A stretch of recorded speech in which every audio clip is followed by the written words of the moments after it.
Hey everyone, Merry Meet. This is Anastasia Autumnfire, and today is not only day 12 of my 30 days of Samhain crafting, but it is also the new moon.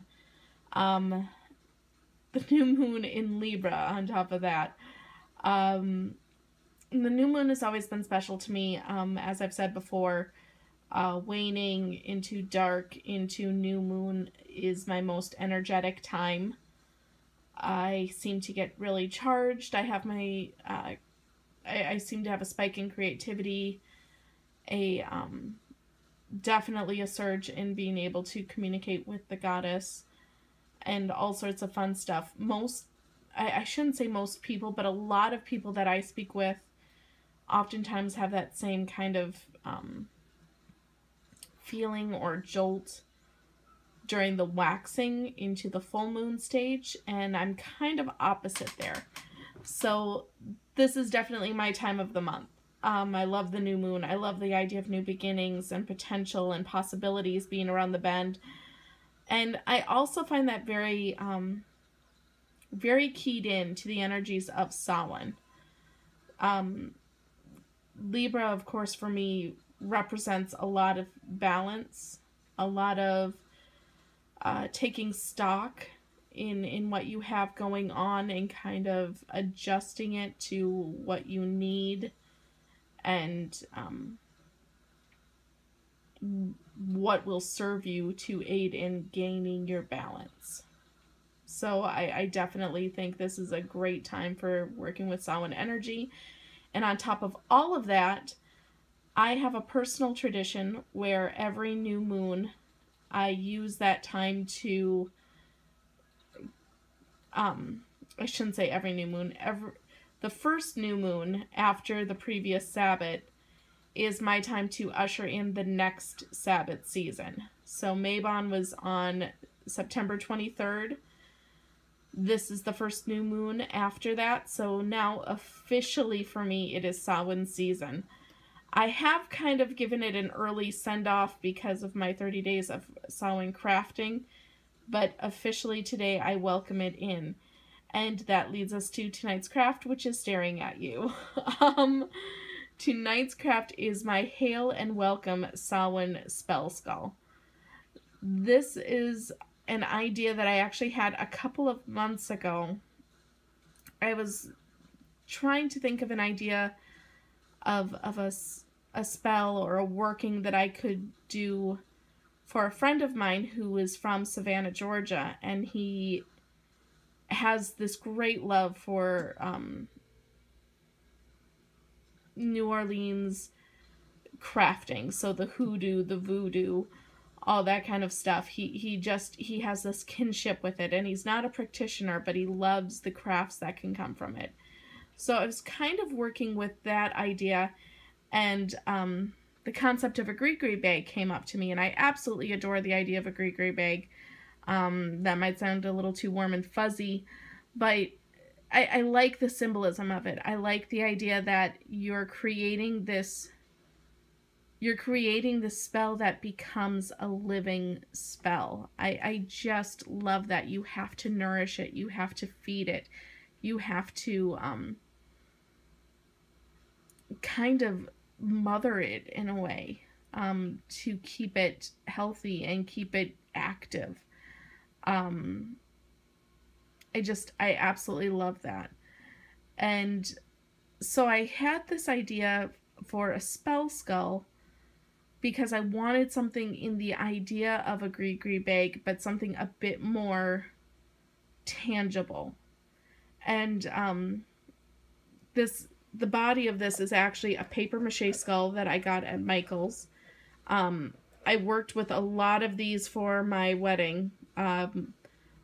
It was a pirate wedding, and each centerpiece was a conglomerate of piratey booty. So we had treasure chests that we had made filled with jewels and chocolate coins, and then each table had one of these paper mache skulls that I painted up to look like a real skull, amongst other things.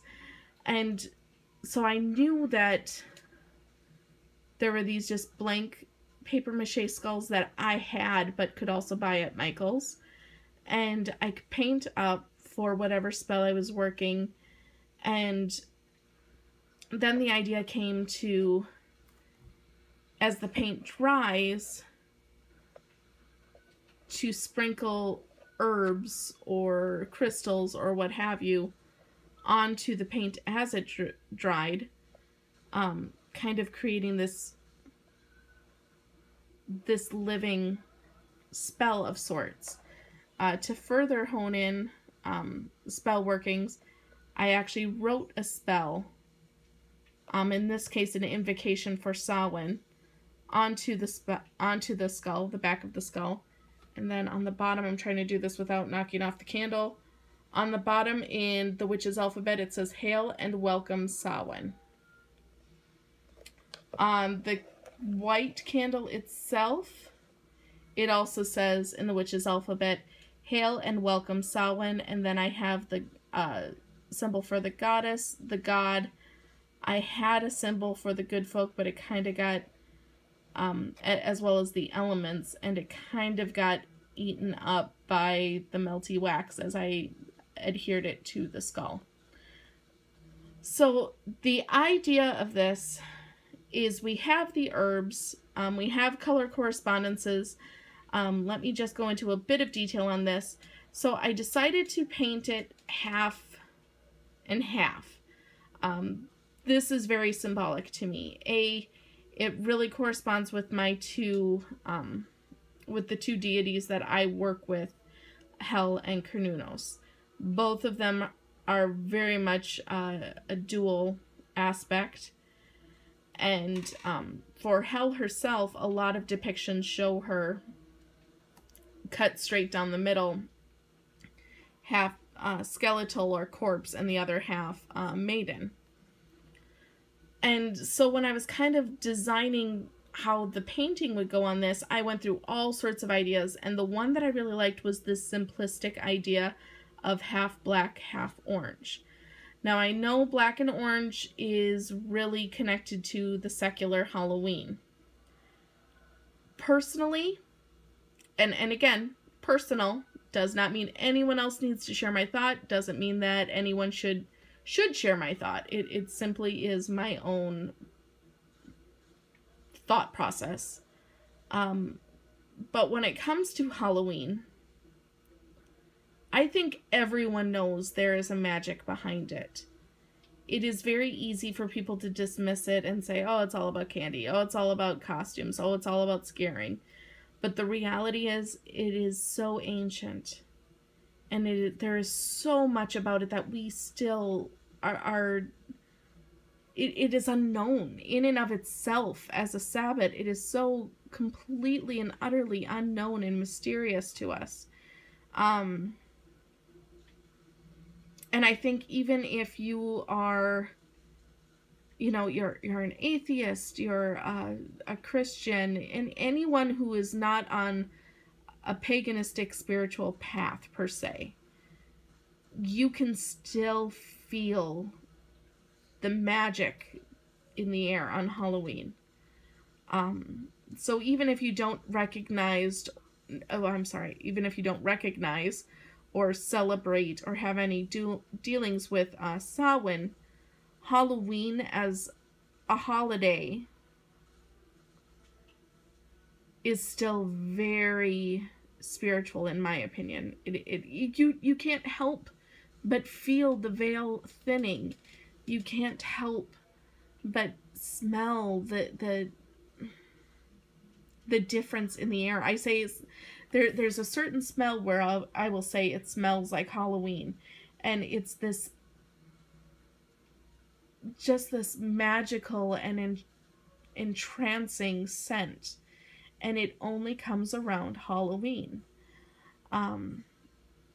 And there's something to that. And the youngest toddler who goes out running around just to say trick or treat knows there's something different on this night. The oldest person handing out candy knows there's something different on this night. And certainly those of us that do feel and hear and touch and sense and know magic we all know without a doubt there is something about this night. So while black and orange may be seen as Halloween colors, I kind of embrace that because I think that Samhain is that deep, it is so deep rooted in our lives, in our society, in our world. It is perhaps the best way to say it. In our world, it is so deep rooted that it's just there. And whether you want to recognize it or not, that's on you.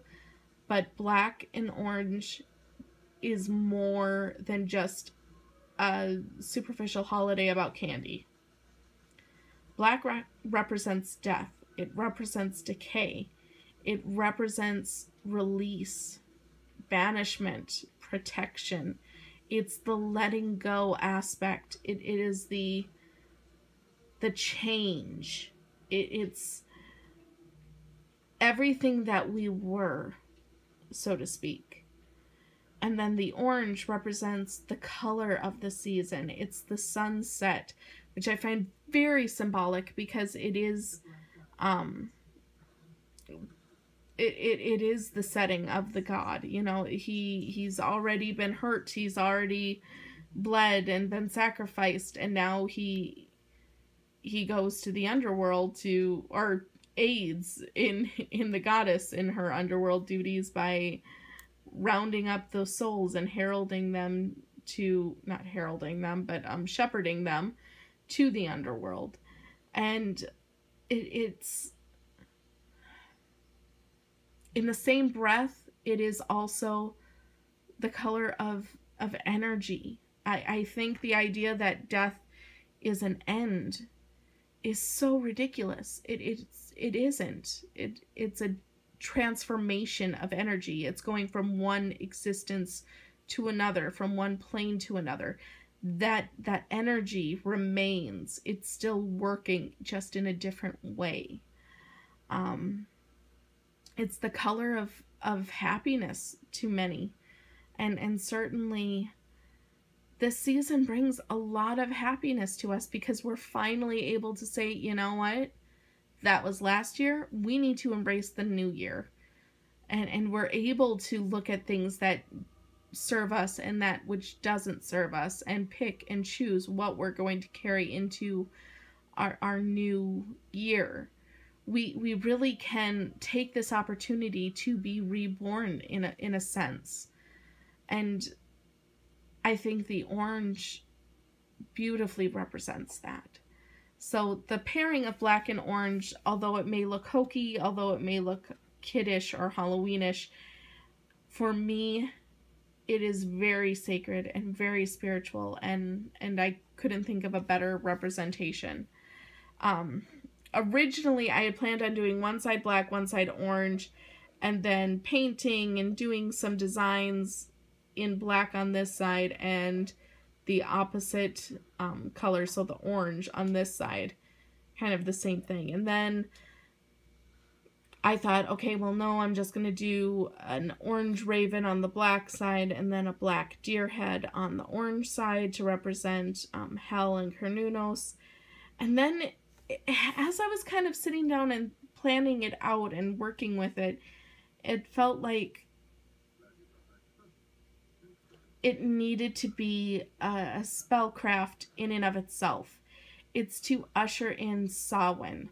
This is a spell skull that basically, I'll burn down the candle that says, "Hail and welcome Samhain," and at that point, I am welcoming and embracing all the energies of the witch's new year, basically. You know, we're letting go of Mabon. We're releasing the energies of thankfulness, and we're giving those thanks to the universe.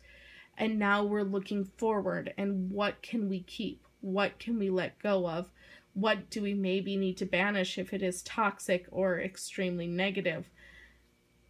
These are the things put before us so that we can enter in the dark of the year and enter into the quiet of the year and be all the better for it.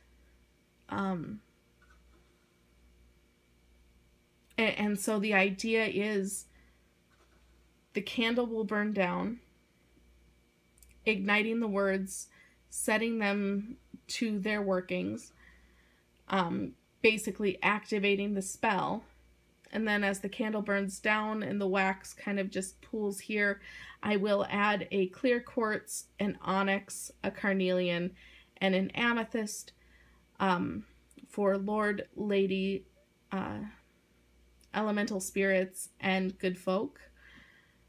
Those are the 4 stones I've been working with, whether it be with all 4 or a combination of the 4. Usually I work with 3.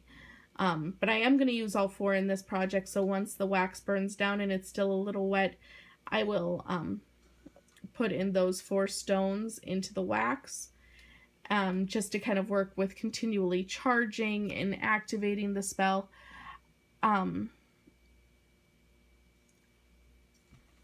I will also add a lodestone to work pretty much as a generator or a pulling in of energy to keep this active and going, and I will feed the lodestone as needed.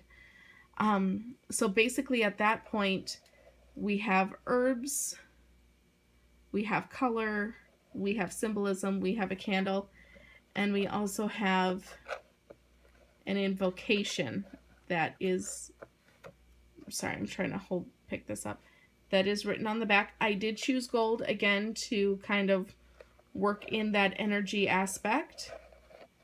And I'm going to read you what the invocation is. It's not anything too terribly thrilling, just a little something I came up with.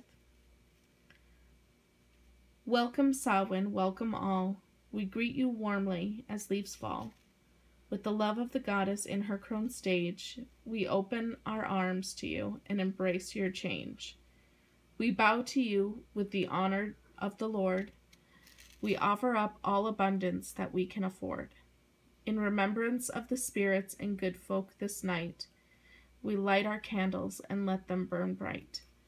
As these words glow and ignite, we welcome you, Samhain, your spirit we invite. So those are the words that are on this skull, and that's basically what this is, a beacon of sorts to kind of usher in the season, to welcome the spirits of the season, to welcome the energies of the season, to embrace the change that this brings.